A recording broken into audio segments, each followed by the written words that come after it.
Hey, you guys. And as you're coming in, as I mentioned, just thought we'd start off with introducing ourselves. And as you guys are coming in, feel free, yeah, hey, feel free to ask questions, make comments, and we'd love to make this interactive along the way of our discussion. To start off with, I'm Lynn Thomas. I'm co-founder and CEO of Arenas for Change. And I'm really excited to invite Fred, one of our co-creators of Arch, for the Hi, conversation. everybody. Fred, do you want to share about yourself, a little bit about your background? Well, along with Ula and Jenny and many others, I'm part of Red Horse Center. I'm executive director there. I've been involved in working with horses, partnering with horses, being with horses for 24, 5 years or so. And my specialty tends to be in the um, horse world, kind of developing our language and horse and human collaboration, and in professional development and organizational development.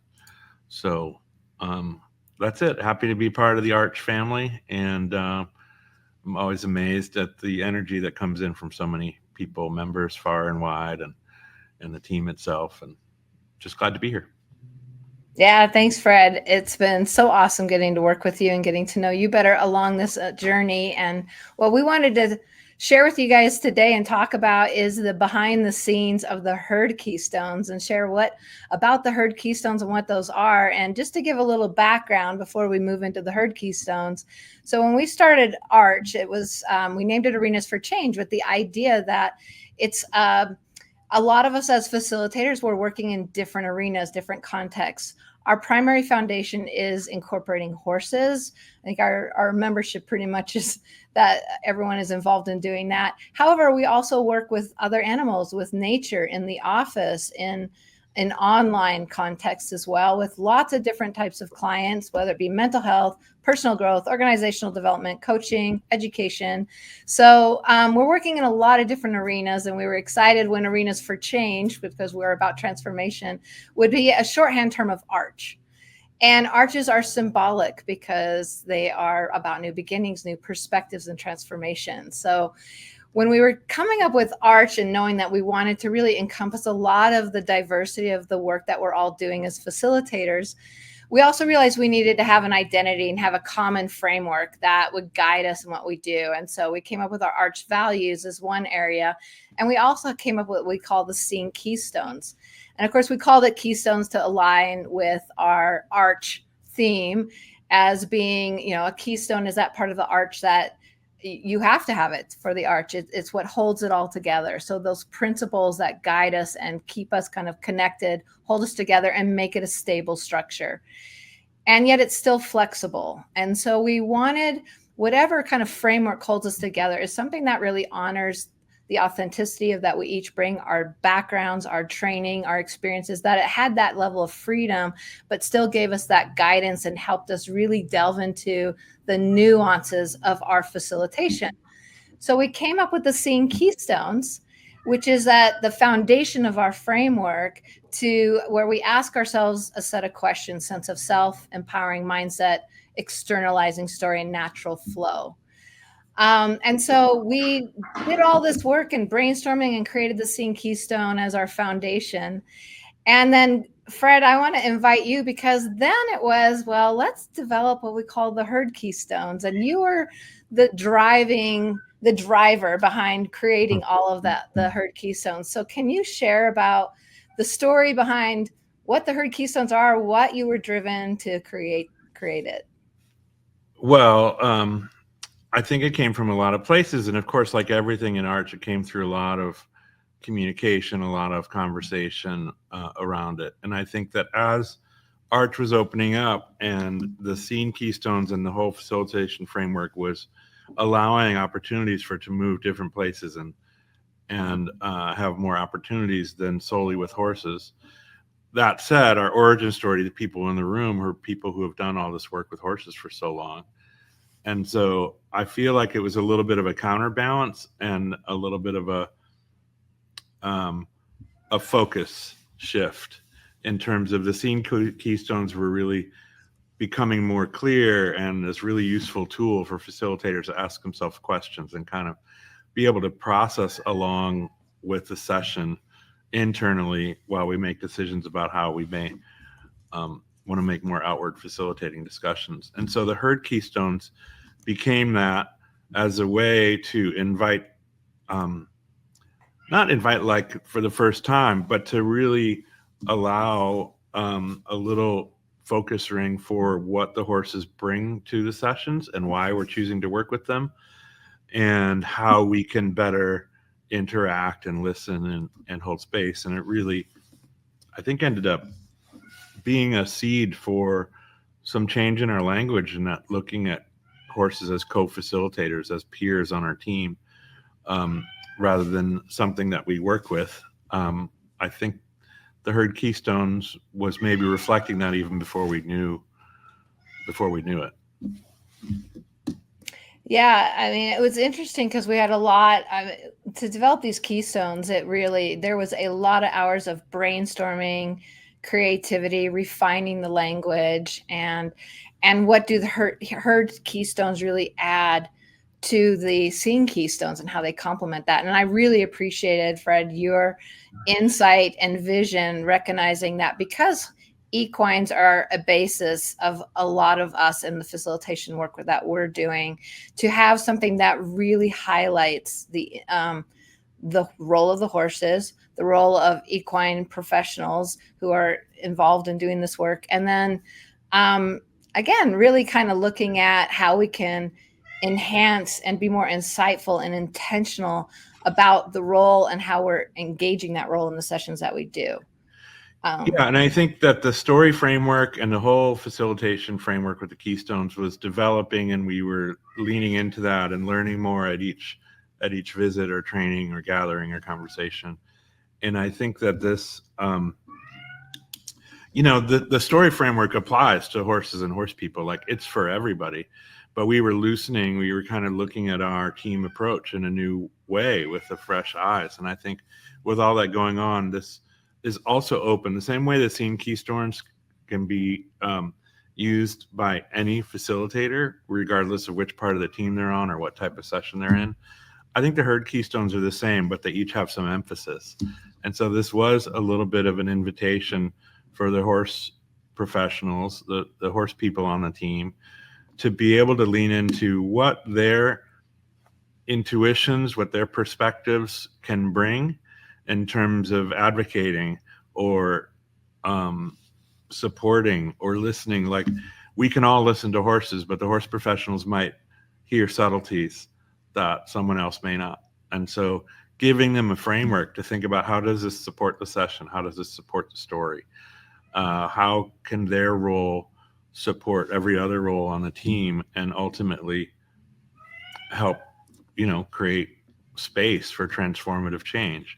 So I also think it was interesting, and it was maybe a second wave because there's so much to do creating Arch, that this came and was able to adopt. Like, the Keystones came early, but the coursework and understanding how to bring them forward to people was a second beat later. And I think what's beautiful about that was we were able to adopt the structure of the scene keystones and the fundamental, the foundational course, and sort of have it feel similar. And I hope, the idea was all helpful towards people being able to integrate with horses and see their role that is different than, I don't know, a prop, something to be there to kind of make things different and outside and experiential. But they have some deep grounding resonance that can be leaned into the more we work on how we listen.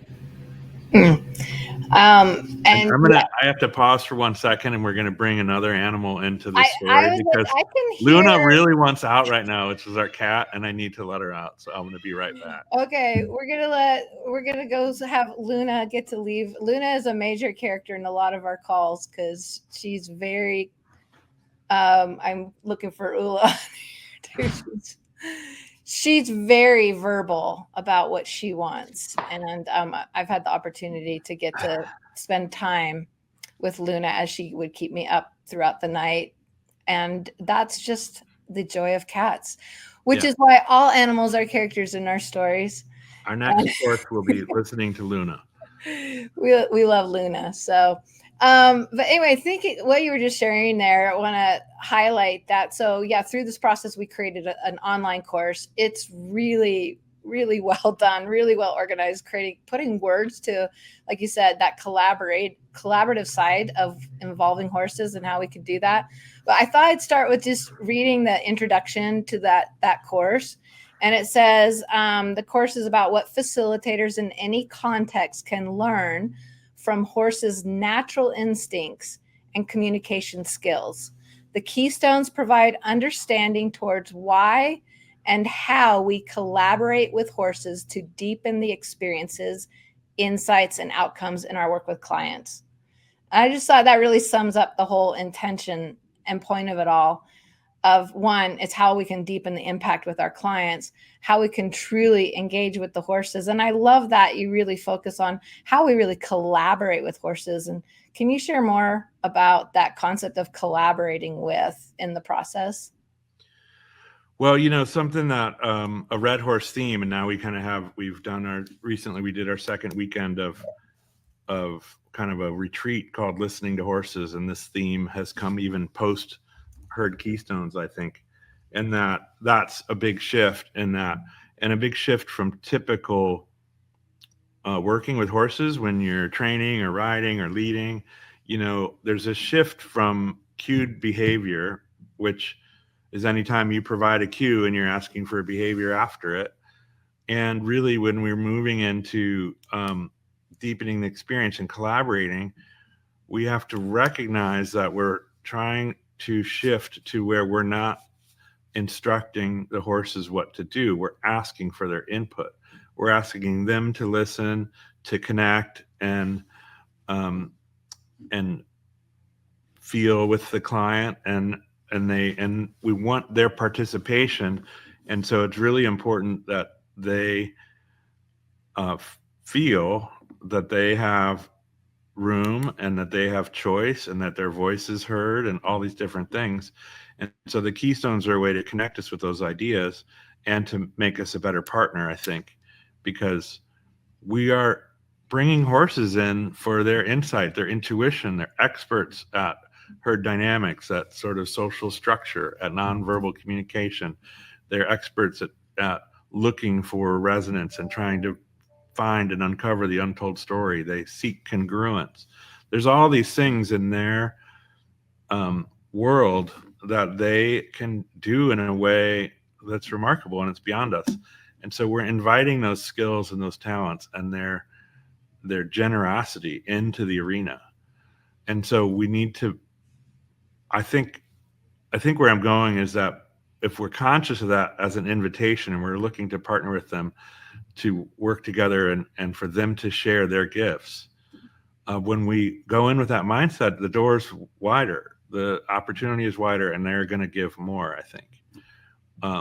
And I think even though we've always felt that way to a certain degree, in the last several years, I feel like we've deepened our understanding of how to metabolize that and how to lean into that and embrace it before session and really every day, so that the voices, their voices are heard. And hopefully that gets at what you're talking about. But I mean, I think there are shifts, and we started to realize a number of years ago, we were just thinking about our herd specialty as being a therapeutic herd instead of a second thing or what they do on the side, or like, horses often have other jobs that are athletic and recreational, and then this type of work could kind of be extra or not even seen as work necessarily, that they're just being a horse. They're not asked to do anything. And we just started to see that differently. Like, no, this is real work. And we can develop how we support our herd with intention that both invites them to be specialists and also provides them the support and aftercare, before care, that will help them be their best selves.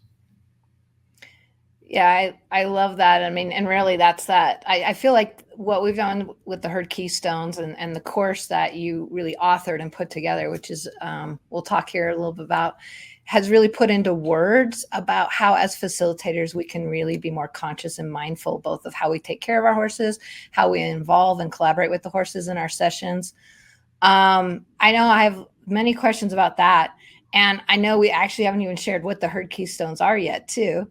So, on top of what makes this work different than regular involving horses, maybe we start off with, Fred, do you want to share what the HERD Keystones are? And of course, we'll remind everybody, too, that under each of these keystones, there's a set of questions that we're inviting us as facilitators to ask ourselves that really help define the equine specialist role, as well as just how we can, again, maximize what the horses are doing and giving and how they're making a difference in these sessions. But do you want to start off with even just explaining Sure. what are So the there's HERD 4 of Keystones? them, and as a fan of the acronym and as a perfect pair for seen, because a lot of this work is about helping people feel seen and heard. It was beautiful that HERD lined up well. But really, so it starts with holding space. And I think that's what we are asking and grateful for the horses for, is that their work, our work together, is holding space for stories to come forward, for healing to take place. And then when it comes to what are we doing as facilitators that can lead us towards preparation, it can be physical space, it can be thinking about emotional safety, you can be thinking about timing and preparation. And we have this funny story way back when where we talked with an animal communicator who gave us a message from Juniper, and it was sort of in Juniper fashion. It was a little bold, and it just said, "You guys talk about communication all the time, but you're not telling me anything, and you're moving horses. This is the herd that I'm the herd leader, and when you move horses around and change things up, you haven't talked to me, and I don't know what the plan is." And so she kind of called this out, and the way it came through, it just sounded like her too. It was really something. But that it's changed us forever, because we think about simple things like, have we thought about and told, however one does it, have we expressed things in a way that allows the horses to prepare to do their work, for them to get into a headspace to be there for the client. And that can be things like moving horses after telling Juniper and the rest of the herd. But do we give them enough time to do their horse stuff and work things out, so that when the client comes, they have room and space for that? And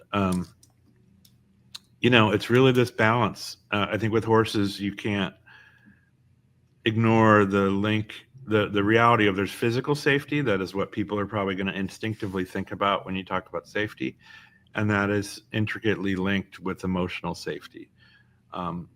That can, it's important, and it can be seen in so many different ways, but holding space is one of the things horses do generously, and we can support in a lot of different thoughtful ways. Yeah, I love, of course, holding space is just, we talk about it like you were saying, horses are some of the best story editors. In Arch, we really focus on a story mindset and looking at life as a story and how we can get new perspectives through that, and how horses can really impact stories. However, we need to hold space for those stories to unfold. And how do we do that? And sometimes a powerful moment is when a horse stands, and we can put other words on top of it that may or may not be theirs, but oftentimes I've seen them stand in support, where they'll stand in close proximity and be so still and so grounded. You feel energy just going deep into the earth, and giving a human an opportunity to connect to that just feels otherworldly sometimes, and from a healing point of view. And it's like, well, what are they doing? You can't really describe it in like, well, and then like there's not an action happening. Well, there is, but it's deeper. It's kind of wordless, and even actionless at times. And yet, when we are able to have this mindset of listening, we can say, oh, there's something happening right here, which can be as simple as not interrupting it, or in helping your timing, or finding ways to make that available. But certainly it ends up being a cue to listen for those things that may be less obvious. Mm-hmm.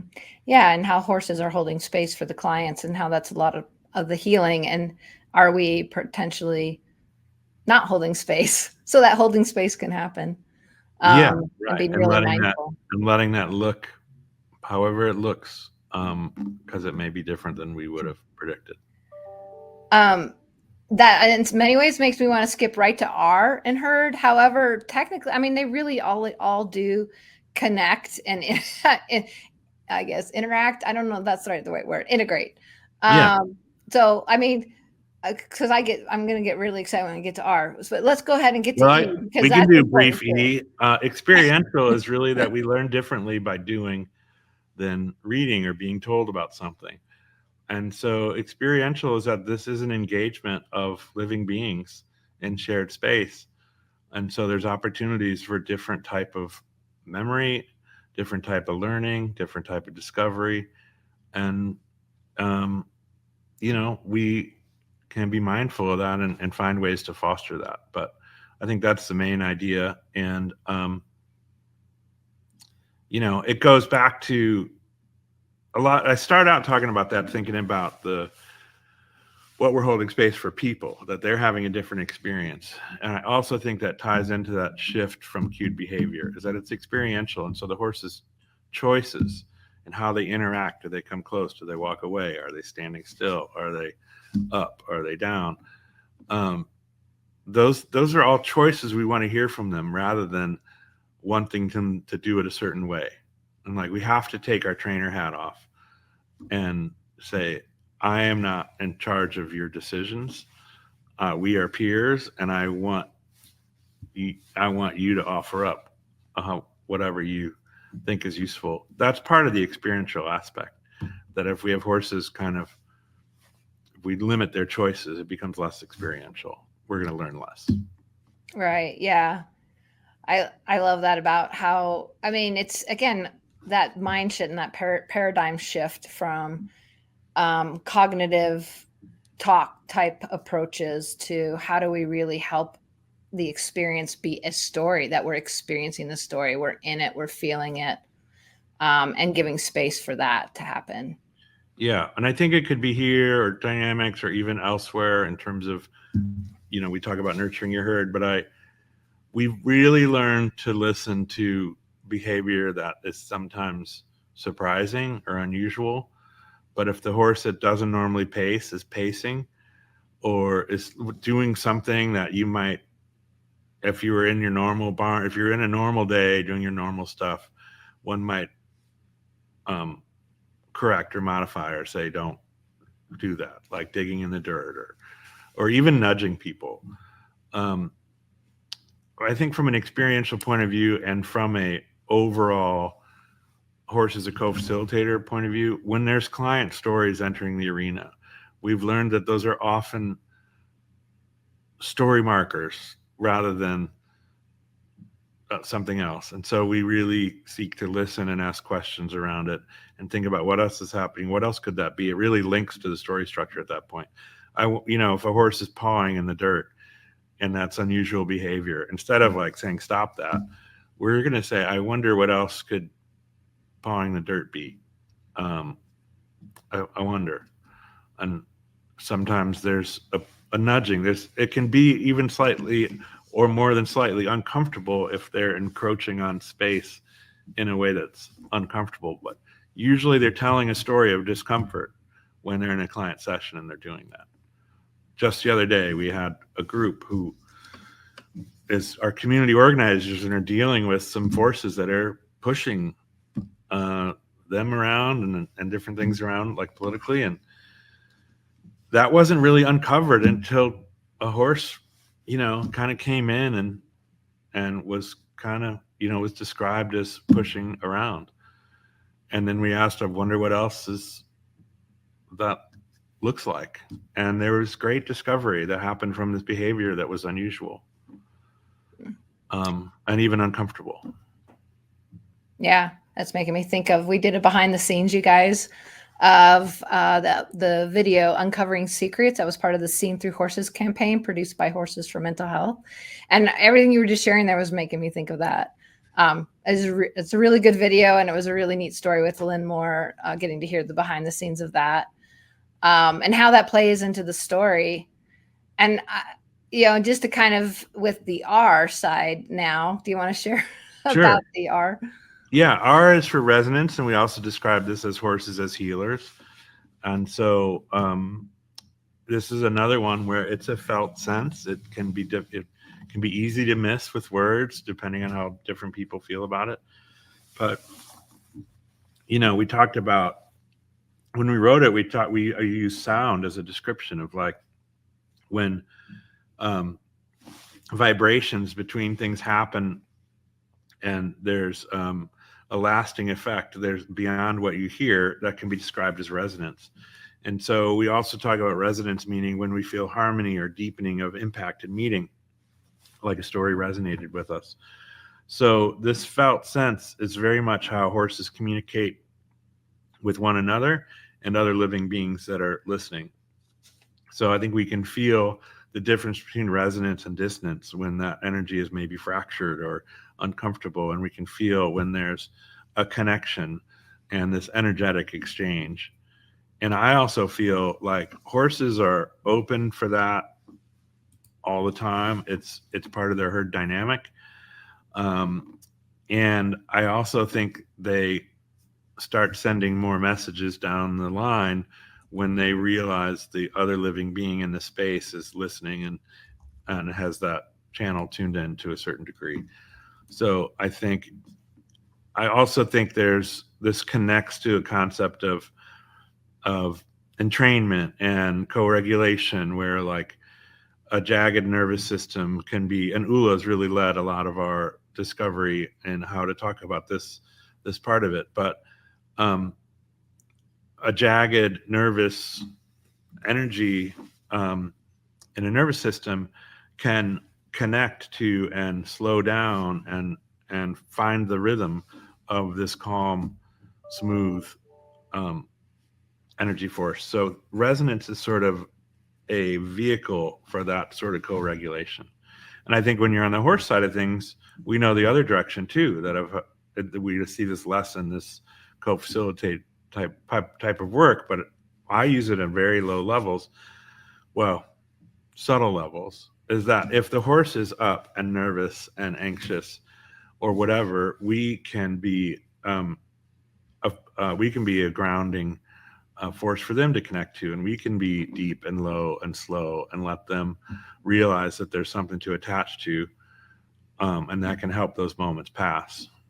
And when we talk about nurturing your herd, we talk about this, that if there's a horse who either has some behavior that can be space invading, like grabbing shirts or jackets or nipping with teeth or pushing, if we have concerns about that and we're looking to support the horse, I like to ask ourselves, well, what's more helpful? Don't do that, or you can do this. Like, our shift to positive imagery and being able to be a supporter of theirs that's expressing confidence and trust, that happens through resonance, through being able to stand on the side from a long way away and send energy that's supporting your co-facilitator in a time where maybe their space is getting closed in on by the client, or maybe something's happening that might be a stretch for them. We can use resonance to provide positive, visualized, grounding, calming support from somebody they're in relationship with. That's much more of a co-facilitator, colleague, partner than it is, a boss who's going to tell them what not to do. Yeah. Well, and I think I kind of built up the R, and what makes me excited about resonance is that you're so eloquent, Fred, and I really appreciate how resonance is putting into words, and in the course, when you guys see the course, the HERD Keystones, it really puts into words that kind of like the thing we feel when we do this work, and those moments we see happen that like, well, you can't explain it, you just have to feel it. I really appreciated how you're able to kind of help us identify in words what that can be, and then also to be mindful and ensuring that when those moments are happening, that energetic exchange that people might call a little bit kind of spiritual or whatever it is, it's happening, it happens in these sessions, and to honor that is happening in these sessions and to put words around it. That's what I really appreciated Yeah, about what thank you do you. in this course. And I think as a word person, loving words, it's also, one of my own lessons too is it's important to note when it doesn't need words. So a session could end in silence in this really connected, grounded moment. And if we thought it's time to facilitate this and I got to make meaning out of this, we could interrupt a long tail that's a felt sense that may be really important. And probably not even maybe, that is likely important. So resonance is also giving ourselves permission for the healing to be wordless. Yeah. And I think that's a really powerful reminder. And with Dino, we're like getting short on time already. So, but with the D, as you explain and talk about the D side of HERD, and if you guys who are listening and all want to share, if you have any questions or experiences, I know Ula shared an amazing experience in the Instagram chat. Just feel free, you guys, to share about your experience with holding space, experiential resonance, and how you keep those mindful. And D, what's the D part, Fred? So D is dynamics. And we, as a horse person, I've long studied herd dynamics, and I see that as a way to learn how to speak in horse language, and then translate back and forth and have this shared language between us. I think if you don't understand their herd structure, well, let's just say when you spend time to learn about what's important to them in a herd structure and you see their skill at always knowing, always responding to new entries and having this curiosity, inquisitive, but this ongoing movement that is meant to create clarity and safety and structure in their herd. And then, we've looked at group dynamics in a number of different ways. I've learned from my partners about that. And the reality is every new living being you put into a relationship and an engagement, it creates extra lines of connectivity.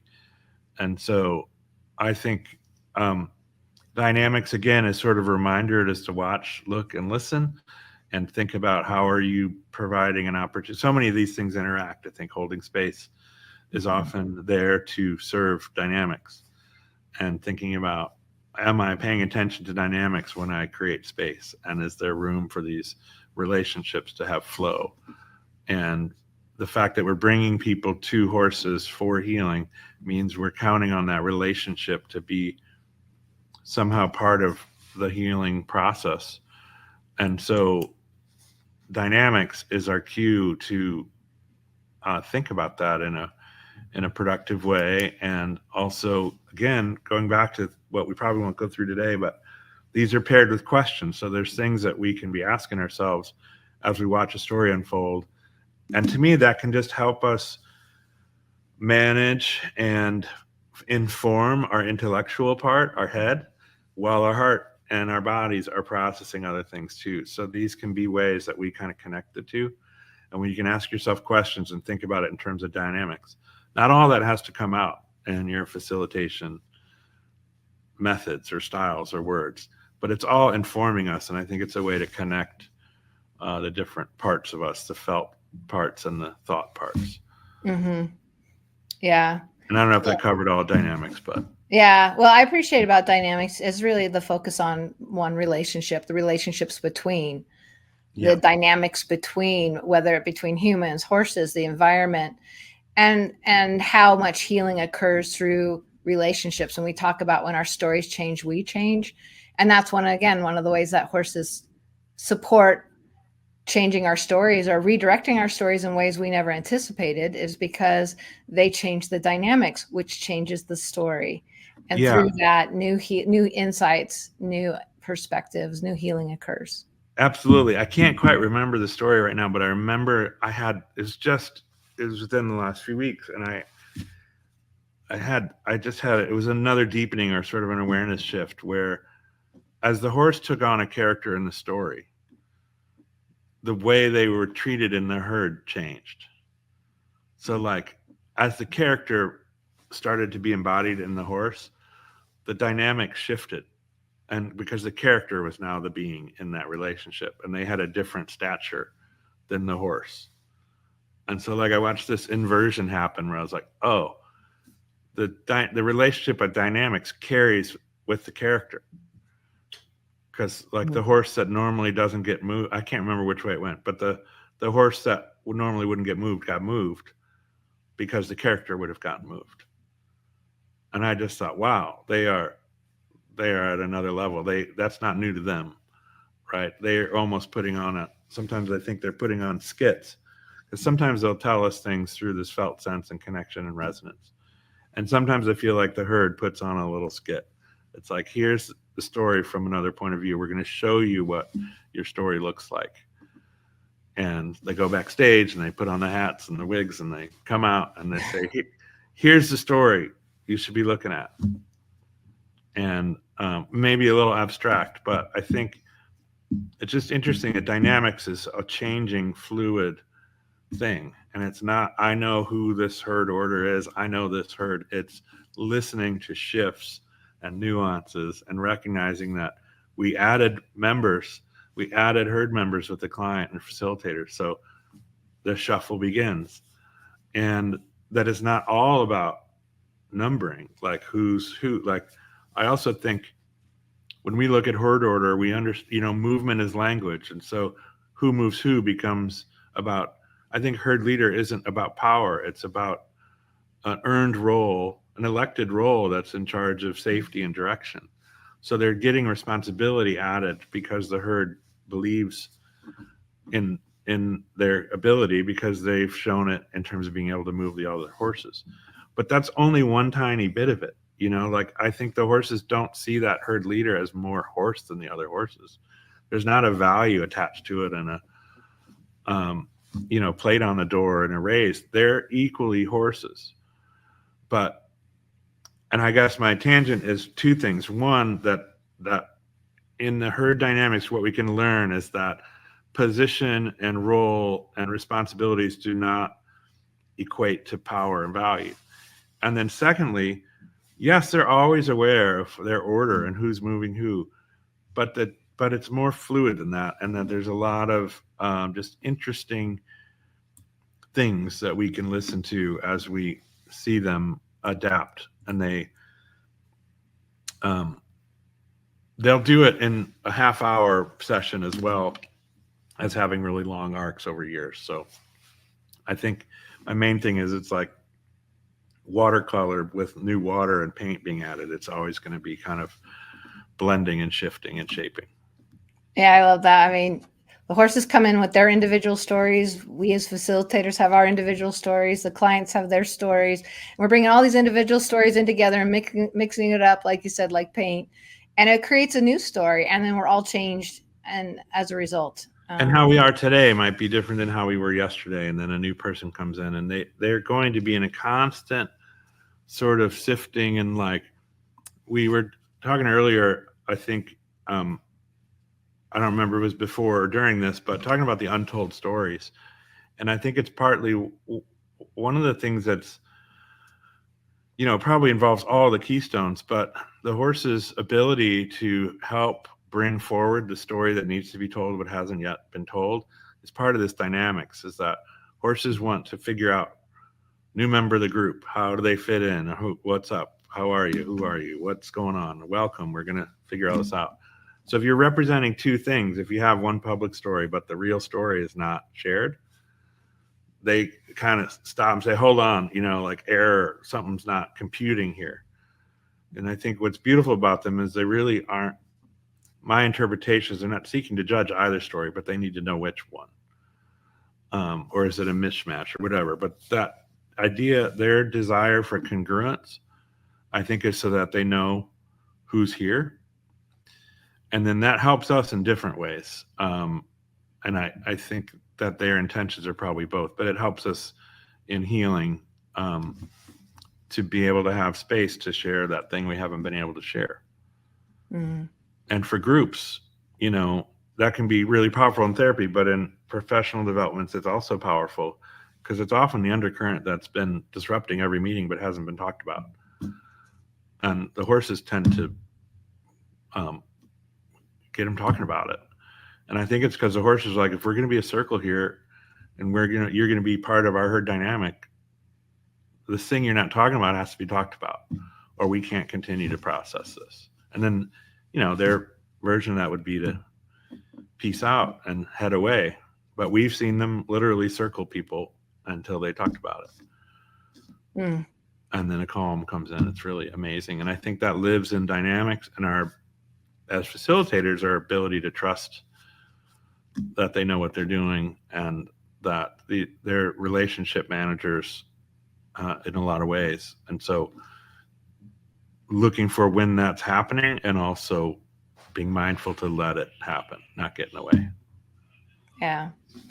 Well, so I went through the course again. So as you know, we brainstormed, we talked, we really looked at what are the elements as a facilitator that we feel are really like foundational and powerful in how we incorporate the horses. And that's where, you know, holding space, experiential, resonance, dynamics.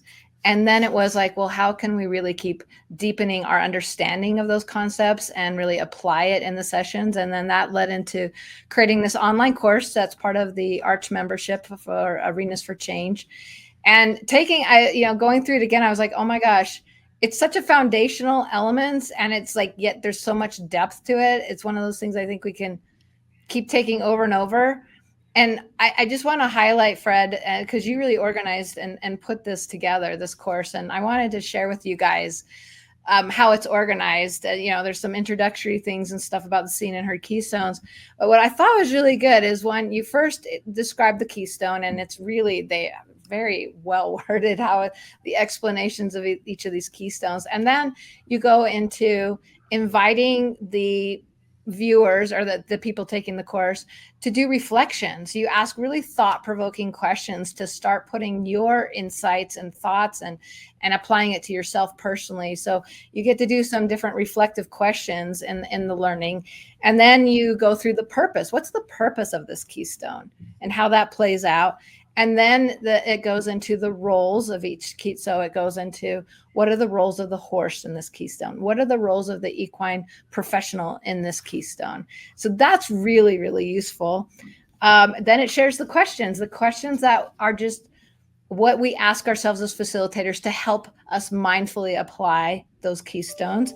And then what I really enjoyed too, you and Ula do a video discussion about the keystone. So you get to watch you guys having this amazing, very thought-provoking discussion, getting in depth of the keystone. And then it goes into supportive concepts, which I really like, because then it invites people to say, hey, if you want to learn more about this element, here's some other supporting areas, theories, frameworks, reading, things you can check into to learn more. So it's really just really comprehensively, nicely, but simply laid out for, I think, anybody, if you have a team member or someone that you guys are, or for yourself to really apply and mindfully think about these keystones as a facilitator. I just think it's great for anybody, no matter what your style is or anything like that. It really does give that nice foundation. So I didn't know if you have any more you wanted to share about how you laid that out. And then I know we probably need to start wrapping up, because we would meet you guys, just so you guys know behind the scenes too. When we meet in our creators team in Arch, we end up talking for many hours at a time. We can go on and on. We like to get deep, and we like to really like push each other and ideas and stuff. So But I just thought, are there any other thoughts you have about the course, Fred, or anything in general about putting this concept of the HERD Keystones together? Well, the course is really inspired and informed by the courses that came before it. So it was meant to be both standalone and supplemental to the foundational course and the Seeing Keystones. And I think the questions and the things you talked about were a way to engage ourselves, to put ourselves in understanding how it can feel when these things happen.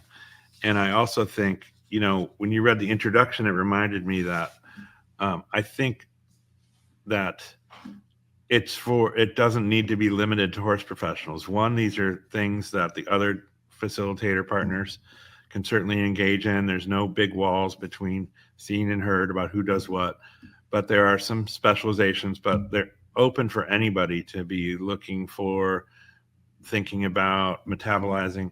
And then the other part of the introduction that I thought is like learning from horses helps people with people. So you don't have to be a horse person or even facilitating with horses for these ideas and concepts to be beneficial. You don't even have to be facilitating at all. I think that this ends up being about relational connectivity, and it can be helpful in so many different ways. But I think in its most literal sense, it's facilitating with horses. But what they've taught us has made us better humans with other humans and horses, and so that's one of the things I take away. It's really what my gratitude is to the horses, is that I feel like we found a way to shape this for the arch framework and for these courses, but this is 25 years of lessons that the horses have been giving us. So I think giving proper credit to them for their generosity of spirit is important too. Yeah. And if you guys have any questions or anything, feel free to let us know either now in the chat or reach out to us. We hope that you'll want to check into it. You can get access just becoming a Arenas for Change member, which is a monthly subscription of $35 or a yearly subscription. But you can come in and take that one course or and leave, or you can stay with us. There's a lot of amazing resources in there. But I just wanted to share, Fred, real quick too, one of the things I really appreciated about what you've done and what this course is about too is really honor the horses. It really honors the horses and who they are and their authenticity and what they can truly bring. And it really honors the facilitators and what they bring to the process. And of course, it honors the clients because of our collaborative mindset. But yeah, what's your thoughts? Oh, I had one more thing to add that is important, I think, because our whole philosophy around working with horses has been integrated and really and with trauma-informed principles.